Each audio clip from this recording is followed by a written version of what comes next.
Europe 1. Il est 8h16. Patrick Cohen, votre invité, député La France Insoumise de la Somme. Bonjour François Ruffin.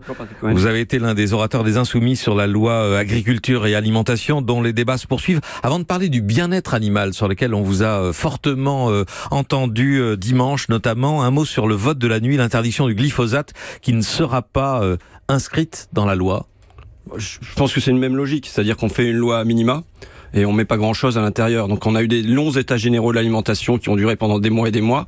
On a un peu réuni tous les acteurs, les distributeurs, les industriels, les agriculteurs, et potentiellement tout le monde pensait que ça pouvait donner quelque chose. Il y avait un niveau d'engagement qui était supérieur à l'intérieur des réunions de ces états généraux que le contenu de la loi. Donc la loi est très très très en deçà. Donc je lis, vous parliez du bien-être animal, pour moi je lis le glyphosate et le bien-être animal. C'est-à-dire quelle orientation, quel cap on donne à notre agriculture. Et là il n'y a pas de cap, il n'y a pas d'orientation qui est donnée. Or c'était quand même une demande. Moi je me souviens de Bruno Dufayet, le président de la Fédération nationale bovine, qui disait est-ce que vous voulez des fermes comme en Nouvelle-Zélande avec 25 000 hectares? Si vous savez que vous voulez, dites-le nous, on le fera. Est-ce que vous voulez des fermes familiales? Si c'est ça que vous voulez, on le fera. Est-ce que vous voulez du bien-être animal et assorti des pesticides? Si c'est ça que vous voulez, on le fera. Mais dites-nous ce que vous voulez et donnez-nous-en les moyens. Quand on voit que dans le même temps où se déroule là, à l'Assemblée nationale, des débats où on prétend faire monter en gamme l'agriculture française et ainsi de suite, et dans le même temps, on a fait le CETA, on signe les accords avec le Mexique, importation de 20 000 tonnes de viande bovine. Et on se prépare à signer les accords sur le Mercosur avec à nouveau des dizaines de milliers de viandes bovines qui vont être importées. Il est évident qu'on ne peut pas faire monter en gamme l'agriculture française dans ce contexte-là. Les agriculteurs ont raison de dire mais on ne va pas être compétitifs. Et c'est vrai qu'ils ne seront pas compétitifs. Donc il faut réguler la mondialisation du point de vue agricole. Il faut une exception agriculturelle comme on a eu une exception culturelle française. Et pour moi, l'un des moments marquants des débats qui se sont déroulés ce week-end, parce qu'on y a été samedi, on y a été dimanche, c'est tous les jours, jusqu'à 2h du matin, c'est vachement chouette comme ça. Mais l'un des moments marquants, c'est la droite et nous-mêmes, on demande au ministre de l'Agriculture, mais est-ce que vous pouvez nous garantir que sur les 90 000 tonnes environ qui vont être importées de viande bovine d'Argentine, du Brésil, des pays sud-américains, est-ce que vous pouvez nous garantir qu'elles ne seront pas nourries avec des farines animales, ce qui est interdit en France? Absolument aucune garantie du ministre. Le ministre fait silence. On lui repose la question, silence. On lui repose la question, silence. Et puis on a le rapporteur qui dit mais comment vous voulez qu'on aille contrôler là-bas, c'est bien trop compliqué, puis tout ça. Donc voilà le cadre dans lequel on se pose. C'est-à-dire qu'on prétend en France faire monter en gamme l'agriculture, mais en continuant à l'ouvrir à tout vent et à faire que on va avoir possiblement l'importation de vaches, de bœufs produits nourris aux farines animales, dopés aux antibiotiques et ainsi de suite, quoi. Dimanche, depuis la tribune de l'Assemblée, vous avez livré un plaidoyer passionné pour les poules, les vaches et les cochons. Pourquoi cette implication particulière sur le sujet du bien-être animal, François Ruffin? Moi, je pense qu'il y a un continuum. Je n'oppose pas les hommes, les bêtes et la nature. Au contraire, je pense qu'on est dans une économie qui, depuis le 19e siècle, maltraite la nature, les forêts, les océans et ainsi de suite. Et dont on voit aujourd'hui les limites avec la chute vertigineuse de ce qui se passe sur les oiseaux, sur les insectes et tout ça.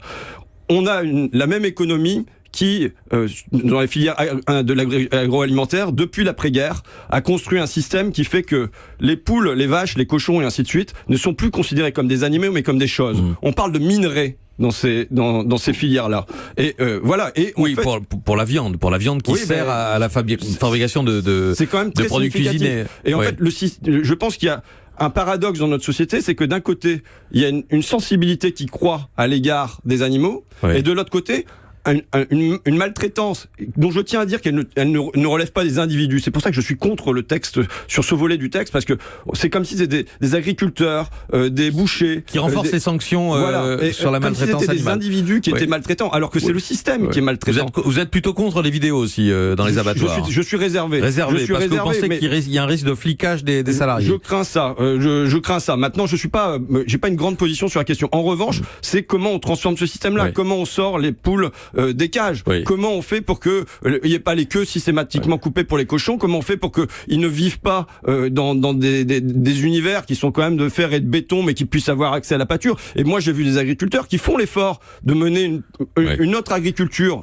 Je citais Bruno Dufayet tout à l'heure, qui mettent leurs vaches en pâture et tout ça. Maintenant, il faut que ça soit valorisé. Il faut qu'on pousse les agriculteurs à aller dans cette direction-là et qu'il y ait derrière de l'argent qui tombe pour eux aussi. Système qui a aussi permis de diminuer le coût de la nourriture.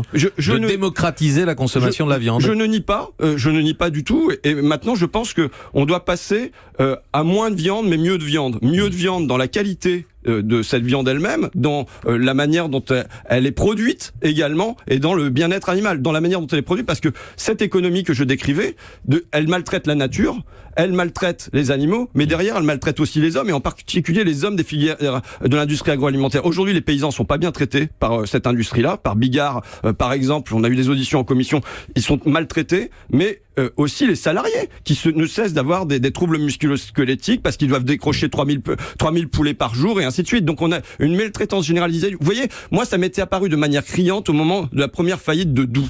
Parce que on avait là un système qui rendait tout le monde malheureux. Moi je vais à l'entrée de l'usine Doux, dans le Pas-de-Calais, poser la question du bonheur aux salariés. Mes salariés me disent mais non, on n'est pas heureux. En plus on fait des cauchemars à la nuit parce qu'on rêve de ces poulets. On se dit mais c'est pas possible de faire autant de mal que ça. Et donc bon, je pose la question aux agriculteurs, est-ce que vous êtes heureux du bonheur dans les éleveurs? Il n'y a pas de bonheur, mais et pourtant ce système qui s'écroule avec Doux, plutôt que de se demander comment on va le transformer, qu'est-ce qu'on va en faire d'autre, comment on va apporter du bonheur à toute la filière, le seul perspective qu'on a, c'est de le prolonger. Et moi, j'ai autre chose à proposer que le simple prolongement. C'est comme puisqu'on est dans le domaine des poulets, on a l'impression d'une poule à qui on a coupé la tête et qui continue de courir. Pour moi, le vieux monde continue de courir alors que sa tête est coupée. Vous mangez de la viande, François Ruffin. Oui. Vous continuez. Et pour moi, ça n'est pas contradictoire. Je veux dire, je ne rêve pas d'un monde où on cesse de manger de la viande et où on cesse de tuer les bêtes. Moi, la personne qui me porte, c'est Jocelyne Porcher, qui est l'auteur de bouquins sur l'agriculture, qui est une sociologue, et qui demande, et je demande, qu'on vive avec les bêtes. Il faut vivre avec les bêtes comme on l'a fait pendant très longtemps, mais qu'on vive pas avec des choses, qu'on les traite pas en choses et en numéros. Voilà. Vous êtes carnivore, omnivore, avez-vous dit, ce qui fait que vous faites engueuler sur les réseaux sociaux par des insoumis antispécistes. Certains vous ont dit, si vous voulez vraiment manger de la viande, bouffez plutôt le ministre Stéphane Travert. Quand on prend des positions, on ne satisfait pas tout le monde, mais je les prends. Bon, où en est le mouvement social à vos yeux, François Ruffin? La marée populaire de samedi a rassemblé un peu moins de monde, semble-t-il, que la fête à Macron dont vous étiez l'initiateur le 5 mai. Non, on va pas faire des comparaisons entre les deux. Il y avait des manifs en province et tout ça. Il est clair que c'est pas une marée d'équinoxe. Donc voilà, c'est pas les grandes eaux qu'on pouvait espérer. Bon, et j'ai pas assez de pratique du métier pour réussir à déguiser. Enfin, bon, voilà. Donc c'est un échec? Non, c'est pas un échec. Moi, je regarde quels sont les acquis. Et je vois deux acquis dans cette phase. D'abord, je rappelle tout le temps que nous sommes 1 an après l'arrivée au pouvoir d'Emmanuel Macron. Nous ne sommes que 1 an après. Et il y a déjà ça. Il a fallu attendre 4 ans sous Hollande. Donc on a déjà ça. Là, il y a des liens qui se sont tissés entre les associations, les partis, les syndicats. Les cloisons sont tombées une fois. On verra bien si elles tombent de nouvelles fois. C'est la première chose. Et la deuxième chose, je pense qu'on a amené une forme nouvelle aux manifestations. Maintenant, ça suffit pas. Ça suffit pas. Moi, je vois un très grand fossé dans la société française entre le sentiment d'injustice qui est répandu de cette politique, avec l'exit tax d'un côté et puis on va pas trouver d'argent pour les quartiers populaires de l'autre, pour faire bref, et ce vaste sentiment d'injustice et la faiblesse de la mobilisation. Et pour moi, c'est lié au fait que ça n'est pas aujourd'hui porté par une espérance. Maintenant, moi, mon combat, il se limite pas au 26 mai. C'est pas porté par une espérance, c'est-à-dire que les gens sont résignés, oui, c'est la découragés. C'est la résignation. Je le disais pendant ma campagne, mon adversaire, c'est la finance, mais c'est surtout l'indifférence. Je me réfère toujours à une phrase de Samuel Huntington. Donc, vous avez un auteur libéral, l'auteur du choc des civilisations.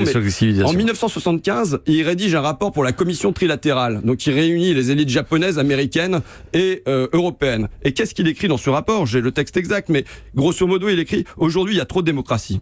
Les peuples se prennent au sérieux. Et c'est un souci, parce que comment les élites pourraient gérer les pays avec des peuples qui prennent la démocratie au sérieux? Donc, pour que ça soit possible, pour que les élites puissent gérer tranquillement, qu'est-ce qu'il faut? Il faut installer de l'apathie politique. Voilà ce qui est énoncé dans un rapport de la commission trilatérale en 1975. Eh bien, depuis, un certain nombre de mécanismes ont été mis en œuvre pour installer de l'apathie politique. Et donc, la bataille que nous avons... Pourtant, on vous entend. Oui, mais qui est une bataille de longue haleine, qui est une bataille qui prendra pas 3 mois et peut-être pas 3 ans, mais dans laquelle nous sommes engagés. Par exemple, depuis 2005, nous avons mené des combats successifs qui marquent plutôt une marche en avant. Mais c'est un combat dans la durée de lutter contre cette apathie politique, de lutter contre la résignation. Aujourd'hui, ce qu'il y a le pire dans le cœur des gens, c'est le chômage, c'est terrible. C'est le sentiment qu'on n'est pas reconnu reconnu notre juste valeur dans les salaires, certes, mais surtout, ce qu'il y a, c'est un vaste sentiment d'impuissance, qu'on ne peut plus rien sur nos vies, encore moins sur notre destin commun. Est-ce que ça doit déterminer une stratégie politique? Jean-Luc Mélenchon qui appelle au dialogue au sein de la mouvance progressiste, à une forme de front populaire, est-ce que c'est un tournant stratégique qui vous paraît En tout cas, il faut un front des gens face au front de l'argent. Ça, c'est sûr. Et donc, moi, je pense qu'en effet, il y a pour moi quelque chose en 2 temps. Il faut faire basculer le centre de gravité de la gauche. C'est déjà entamé avec ce qui s'est passé avec les dernières élections présidentielles, où on voit que le centre de gravité de la gauche n'est plus au sein du Parti socialiste, il a basculé plus à gauche. Il faut que ça se confirme. Il faut que le Parti socialiste admette que le centre de gravité n'est plus chez lui. Et à partir de ce moment-là, il y a un dialogue qui doit se renouer, de mon point de vue, pour être majoritaire dans le pays. Je ne crois pas qu'on sera majoritaire tout seul. Donc il faut qu'il y ait un dialogue avec les autres forces, mais il faut qu'il soit acté que dans un premier temps, que le centre de gravité a basculé plus à gauche. Pour moi, ça me fait penser au moment du Front populaire, puisque vous parliez de ça. Le Front populaire, qu'est-ce qui se passe en 1936? Dans l'élection, il y a 2 choses. Il y a un basculement à gauche, mais aussi un basculement au sein de la gauche, puisque pour la première fois, le Parti socialiste passe devant le Parti radical. Eh bien, voilà un modèle, enfin, c'est pas un modèle, mais un exemple qui me vient à l'esprit. Donc les insoumis doivent être dominants, mais pas hégémoniques. Je pense qu'il faut qu'on acte que le centre de gravité, il a basculé plus à gauche. Et aujourd'hui, je suis pas sûr que toutes les forces politiques, notamment le Parti socialiste, ça leur vienne naturellement pour l'avenir. Donc, il y a encore un rapport de force, vraisemblablement, à l'intérieur de la gauche à mener. Merci François Ruffin d'être venu ce matin en direct au micro d'Europe 1. Merci à vous.